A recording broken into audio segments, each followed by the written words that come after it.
Assalamualaikum warahmatullahi wabarakatuh. Salam sejahtera bagi kita semua. Shalom, Om Swastiastu, Namo Buddhaya, dan salam kebajikan. Perkenalkan, nama saya Ferdinand Devin Delio dengan NIM 2021 0801 041. Tema pada presentasi kali ini adalah tentang keterampilan membaca. Pendahuluan. Membaca sebagai bagian pembelajaran bahasa. Salah satu cara yang paling efektif untuk belajar adalah dengan membaca. Namun, sayangnya sebagian besar kita tidak pernah punya waktu untuk membaca.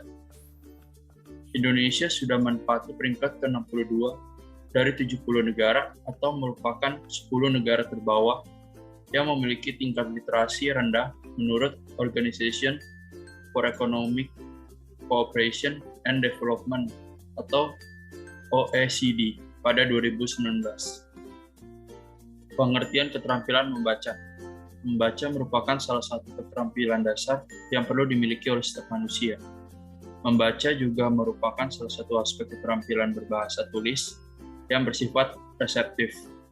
Reseptif berarti menggali atau menerima. Disebut reseptif karena melalui membaca, seseorang dapat memperoleh informasi, ilmu pengetahuan, serta pengalaman yang baru. Untuk memperlancar proses membaca, seseorang pembaca harus memiliki modal. Yang pertama, pengetahuan dan pengalaman. Kedua, kemampuan berbahasa atau kebahasaan. Ketiga, pengetahuan tentang teknik membaca. Keempat, tujuan membaca. Tujuan membaca. Menurut Rivers dan Temperley, membaca memiliki 6 tujuan utama, yaitu untuk memperoleh informasi, untuk memperoleh berbagai petunjuk, untuk berakting dalam sebuah drama, untuk berhubungan dengan teman-teman dengan surat menyurat, untuk mengetahui kapan dan di mana sesuatu akan terjadi, untuk memperoleh kesenangan atau hiburan. Pendapat Farida menyatakan secara umum tujuan membaca adalah sebagai berikut. Mendapatkan informasi, meningkatkan citra diri, melepaskan diri dari kenyataan, membaca untuk tujuan rekreatif, mencari nilai-nilai keindahan, atau pengalaman estetis.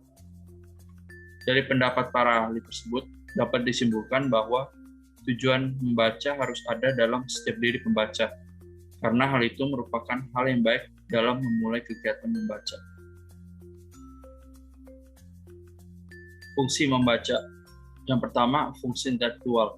Dengan maksud, dengan banyak membaca kita dapat meningkatkan kadar intelektualitas kita, membina daya nalar kita. Yang kedua, fungsi pemacu. Dengan maksud, kreativitas hasil membaca kita dapat mendorong atau menggerakkan diri kita untuk berkarya, didukung oleh keluasan wawasan dan pemilihan kosakata. Yang ketiga, fungsi praktis. Dengan maksud, kegiatan membaca dilaksanakan untuk memperoleh pengetahuan praktis dalam kehidupan. Keempat, fungsi religius. Dengan maksud, membaca dapat digunakan untuk membina dan meningkatkan keimanan, memperluas budi, dan mendekatkan diri kepada Tuhan. Yang kelima, fungsi informatif. Dengan maksud, dengan banyak membaca bacaan, informasi lebih cepat kita dapatkan. Keenam, fungsi rekreatif. Dengan maksud, membaca digunakan sebagai upaya menghibur hati, mengadakan tamasya yang mengasihkan. Yang ketujuh, fungsi sosial. Dengan maksud, kegiatan membaca mempunyai fungsi sosial yang tinggi, manakala dilaksanakan secara lisan atau nyaring. Yang kesembilan, fungsi pembunuh sepi. Dengan maksud, kegiatan membaca dapat juga dilakukan untuk sekedar mengisi waktu luang. Manfaat membaca. Menurut Amir, membaca memiliki 8 manfaat, yaitu melatih kemampuan berpikir, meningkatkan pemahaman, menjauhkan risiko penyakit Alzheimer. Keempat, mengasah kemampuan menulis. Kelima, menambah wawasan dan ilmu pengetahuan. Keenam, meningkatkan konsentrasi. Yang ketujuh, mendukung kemampuan berbicara di depan umum. 8. sarana refleksi dan pengembangan diri. Efektivitas membaca. Membaca cepat artinya membaca yang mengutamakan kecepatan dengan tidak mengabaikan pemahamannya. Pembaca yang efektif dan kritis tahu tentang apa yang mereka perlu digalinya dari bahan bacaan secara cepat, mengabaikan unsur-unsur yang kurang penting, serta membuang hal-hal yang tidak diperlukan. Pengetahuan tentang teknis membaca. Dari efektivitas membaca telah dijelaskan bahwa pengetahuan, pengalaman, dan kemampuan berkomunikasi lisan merupakan modal utama membaca. Keterampilan ini berkaitan dengan keseluruhan aktivitas membaca, sehingga dapat mencakup makna proses membaca sebagai aktivitas mengolah kata yang terkandung dalam bahan bacaan, kreativitas membaca, sampai pada aktivitas membaca cepat. Masalah umum dalam membaca. Masalah dan hambatan yang terjadi pada setiap orang dalam membaca yaitu rendahnya tingkat kecepatan membaca seseorang, minimnya pemahaman yang diperoleh, kurangnya minat baca, minimnya pengetahuan tentang cara membaca yang cepat dan efektif. Jenis-jenis membaca. Yang pertama, membaca nyaring. Membaca nyaring atau membaca bersuara adalah suatu kegiatan membaca yang merupakan alat bagi pembaca bersama orang lain untuk menangkap isi yang berupa informasi bagi pengarang. Dalam membaca nyaring, pembaca memerlukan beberapa keterampilan, seperti penggunaan ucapan yang tepat, penguasaan tanda baca dengan baik, pemenggalan frasa yang tepat, pengaturan kecepatan membaca, dan pemahaman bacaan. Yang kedua, membaca ekstensif. Membaca ekstensif merupakan proses membaca yang dilakukan secara luas, dalam arti bahan dan waktu yang digunakan cepat dan singkat. Tujuan membaca ekstensif yaitu sekedar memahami isi yang penting dari bahan bacaan dengan waktu yang singkat dan cepat. Yang ketiga, membaca intensif. Membaca intensif merupakan kegiatan membaca bacaan secara teliti dan seksama dengan tujuan memahami secara rinci. Broughton menyebutkan bahwa yang termasuk membaca ekstensif yaitu membaca survei, membaca sekilas atau skimming, dan membaca dangkal. Membaca survei merupakan kegiatan membaca yang bertujuan untuk mengetahui gambaran umum, isi dan ruang lingkup bahan bacaan. Membaca sekilas atau skimming merupakan membaca dengan cepat untuk mencari dan mendapatkan informasi secara cepat. Membaca dangkal merupakan kegiatan membaca untuk memperoleh pemahaman yang dangkal dari bahan bacaan ringan yang kita baca. Dilihat dari kemampuan membacanya, ada 3 jenis keterampilan membaca intensif, yaitu membaca literal, membaca kritis, dan membaca kreatif. Membaca literal adalah kemampuan membaca untuk mengenal dan menangkap isi bacaan secara tersurat. Membaca kritis adalah kemampuan membaca untuk mengolah bahan bacaan secara kritis dan menemukan keseluruhan makna bahan bacaan, baik makna tersurat maupun makna tersirat. Membaca kreatif merupakan tingkatan tertinggi dari kemampuan membaca yang tidak hanya menangkap makna tersurat, makna antar baris dan makna di balik baris, tetapi maupun secara kreatif menerapkan hasil membacanya untuk kepentingan sehari-hari.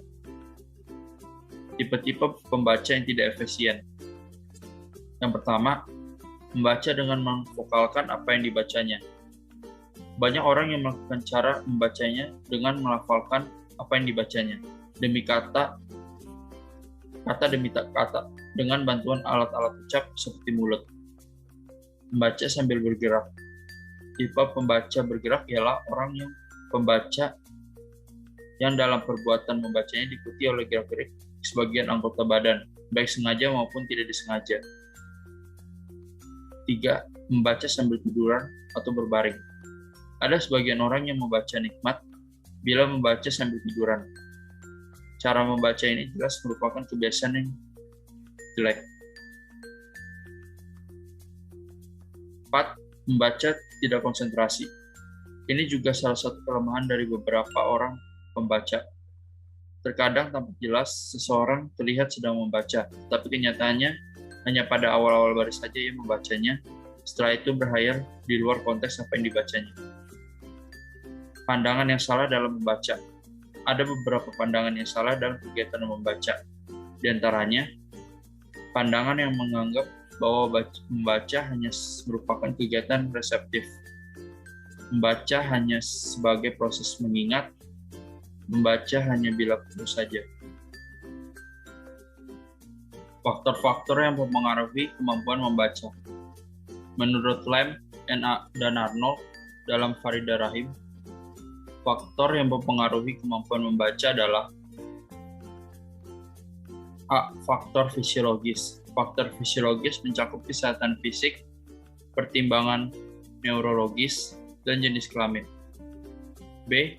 Faktor inteligensi yang didefinisikan oleh Haynes sebagai suatu kegiatan berpikir yang terdiri dari pemahaman yang esensial tentang situasi yang diberikan dan meresponnya secara tepat. C. Faktor lingkungan. Faktor lingkungan juga mempengaruhi kemampuan membaca siswa. Faktor lingkungan tersebut adalah latar belakang dan pengalaman siswa di rumah. Lingkungan dapat membentuk pribadi, sikap, nilai, dan kemampuan bahasa anak. Kemudian ada sosial ekonomi keluarga siswa. Faktor sosial ekonomi, orang tua, dan lingkungan tetangga merupakan faktor yang membentuk lingkungan rumah siswa. Yang D, faktor psikologis. Faktor lain ini juga mempengaruhi kemampuan membaca anak. Faktor psikologis tersebut adalah motivasi, minat, dan kematangan sosial, emosi, dan penyesuaian diri. Teknik membaca. Pertama, baca pilih atau selecting.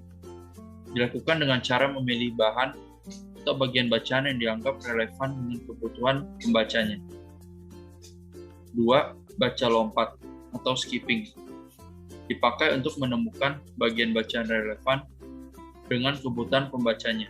Dilakukan dengan cara melompati bagian-bagian yang tidak diperlukan. 3. Baca layap atau skimming adalah membaca dengan cepat untuk mengetahui isu umum atau bagian suatu bacaan. Baca tatap atau scanning atau disebut juga membaca memindai adalah membaca sangat cepat. Ketika seseorang membaca memindai, dia akan melampaui banyak kata. Kesimpulan pada presentasi kali ini. Keterampilan membaca adalah proses produksi yang menghasilkan pengetahuan, pengalaman, dan sikap-sikap baru. Membaca juga dapat diartikan bahwa membaca itu merupakan aktivitas yang kompleks, yang melibatkan berbagai faktor yang datangnya dari dalam diri pembaca dan faktor luar. Selain itu, membaca juga dapat diartikan sebagai jenis kemampuan manusia, sebagai produk belajar dari lingkungan, dan bukan kemampuan yang bersifat instinktif atau naluri yang dibawa sejak lahir. Jadi, semakin banyak dan sering seseorang membaca, maka semakin kaya pula ia akan pengetahuan dan pengalamannya, yang berarti semakin banyak pula modal yang dimilikinya untuk membaca. Sekian presentasi dari saya. Jika ada salah kata, mohon dimaafkan. Terima kasih.